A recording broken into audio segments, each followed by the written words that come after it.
আজকের এই বিশেষ সংবাদ সম্মেলনে আপনাদের উপস্থিতির জন্য আমি আন্তরিক কৃতজ্ঞতা জানাচ্ছি। আপনারা আপনাদের মূল্যবান সময় ব্যয় করে এসেছেন। এটি শুধু ব্যক্তিগত সৌজন্য নয়, শিল্প সাহিত্য ও মত প্রকাশের স্বাধীনতার প্রশ্নে আপনাদের নৈতিক অবস্থানেরও বহিঃপ্রকাশ। আপনারা অবগত আছেন, বাংলা একাডেমি সাহিত্য পুরস্কার 2005 প্রদানকে কেন্দ্র করে 2025 প্রদানকে কেন্দ্র করে একটি অনভিপ্রেত, দুঃখজনক এবং বিভ্রান্তিকর পরিস্থিতির সৃষ্টি হয়েছিল। পদ্মা সেতু, মেট্রো রেল এবং এলিভেটেড এক্সপ্রেসওয়ে নির্মাণের গর্বিত অংশীদার বসুন্ধরা সিমেন্ট। আমি স্পষ্ট করে বলতে চাই, আমি কখনো এই পুরস্কারের প্রত্যাশী ছিলাম না, কোনো তদবির বা প্রচেষ্টা করিনি। বাংলা একাডেমি স্বতঃপ্রণোদিত হয়ে আমাকে মনোনীত করেছিল, কিন্তু পুরস্কারের তালিকায় আমার নাম ঘোষিত হওয়ার সঙ্গে সঙ্গে একটি সুসংগঠিত অপপ্রচার শুরু হয়। একটি স্বার্থান্বেষী গোষ্ঠী, যারা অতীতে স্বৈরাচার ও স্বাধীনতা বিরোধী রাজনীতির সহচর ছিল, নতুন পরিচয়ের আড়ালে সামাজিক মাধ্যমে আমার বিরুদ্ধে মিথ্যা, বানোয়াট, ভিত্তিহীন অভিযোগ ছড়াতে থাকে। এমনকি 22 জন লেখক, কবি ও সাংবাদিকের নামে প্রধানমন্ত্রীর উদ্দেশ্যে একটি বিবৃতি প্রচার করা হয়, যাদের অনেকেই পরে আমাকে ব্যক্তিগতভাবে জানিয়েছেন তারা এই বিষয়ে কিছুই জানেন না।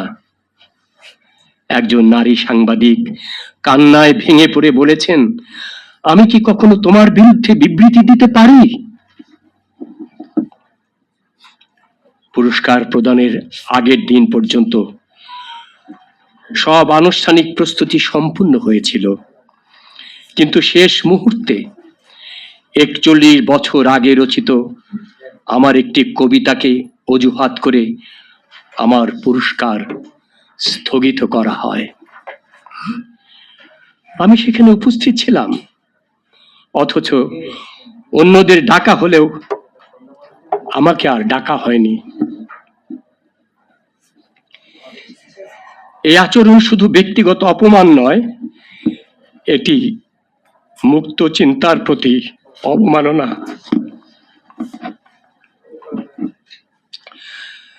ঘটনাটি সামাজিক মাধ্যমে প্রকাশ করার পর দেশ বিদেশে তীব্র প্রতিক্রিয়া সৃষ্টি হয়।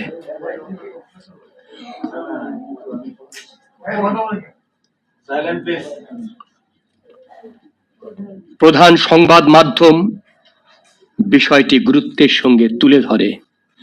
বহু বিশিষ্ট ব্যক্তি প্রশ্ন তোলেন, যদি শিল্প সাহিত্যকে দলীয়করণের ঊর্ধ্বে রাখার অঙ্গীকার থাকে, তবে এই সিদ্ধান্ত তার সঙ্গে সাংঘর্ষিক কেন? পরবর্তীতে সংস্কৃতি বিষয়ক মন্ত্রণালয় এক প্রেস বিজ্ঞপ্তিতে জানায়, প্রধানমন্ত্রীর সম্মতিক্রমে আগামী 2রা মার্চ আমাকে পুরস্কার প্রদান করা হবে।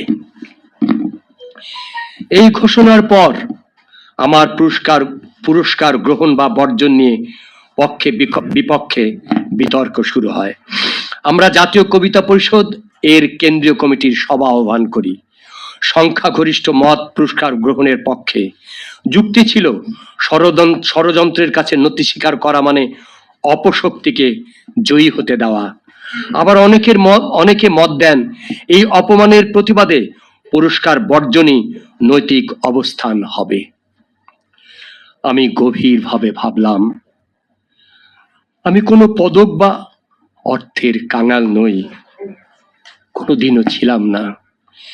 জীবনের সায়ান্নে এসে সামান্য স্বীকৃতি ও সম্মানের প্রত্যাশাই আমাকে সেখানে নিয়ে গিয়েছিল।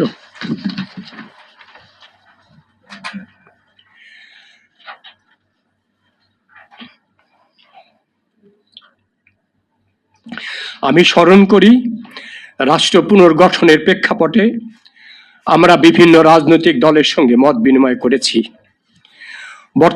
বর্তমান প্রধানমন্ত্রী জনাব তারেক রহমানের সঙ্গেও 2 দফা আলোচনা হয়েছে।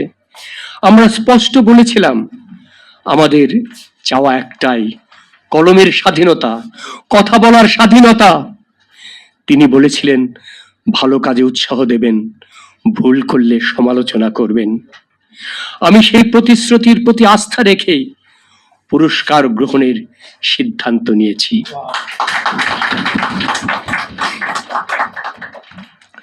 তবে পুরস্কারের অর্থ আমি ব্যক্তিগতভাবে গ্রহণ করব না। সেটি কোনো সামর্থ্যহীন কবি, লেখক বা সাংস্কৃতিক কর্মীর কল্যাণে প্রদান করার আহ্বান জানাচ্ছি। একই সঙ্গে আমি দৃঢ়ভাবে জানাই, পুরস্কার প্রদানের নীতিমালা সংস্কার করা হোক। স্বচ্ছ, দলনিরপেক্ষ, বিশেষজ্ঞ নির্ভর ও সর্বজন গ্রাহ্য প্রক্রিয়া প্রবর্তন করা হোক, যাতে ভবিষ্যতে কোনো পুরস্কার নিয়ে বিতর্ক বা স্থগিতের পরিস্থিতি সৃষ্টি না হয়।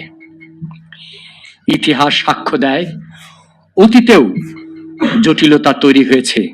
দেশের প্রখ্যাত কবি শামসুর রহমানকে নিয়ে স্বাধীনতা পুরস্কার প্রসঙ্গে বিতর্কের পর তৎকালীন প্রধানমন্ত্রী বেগম খালেদা জিয়া তাকে গণভবনে ডেকে সম্মানিত করেছিলেন। সেই উদারতার ঐতিহ্য আমরা স্মরণ করি। আমি বিনীতভাবে অনুরোধ জানাই, নিয়ম অনুযায়ী প্রধানমন্ত্রীর হাত থেকেই যেন আমি এই পুরস্কার গ্রহণ করতে পারি। যদি প্রয়োজন হয় দিন পরিবর্তন করা হোক, কিন্তু প্রক্রিয়াটি মর্যাদাপূর্ণ হোক। প্রিয় বন্ধুগণ, আমি জানি এই সিদ্ধান্ত নিয়ে বিতর্ক হবে, তবু আমি বিশ্বাস করি বিভাজনের চেয়ে ঐক্য, প্রতিহিংসার চেয়ে প্রজ্ঞা এবং অপমানের চেয়ে মর্যাদা বেছে নেওয়াই আমাদের কর্তব্য।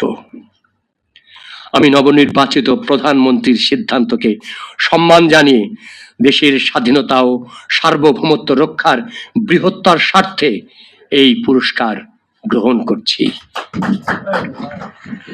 আপনাদের সকলকে পুনরায় ধন্যবাদ জানিয়ে আমি আমার বক্তব্য শেষ করছি। সুস্থ থাকুন, সত্যের পক্ষে থাকুন।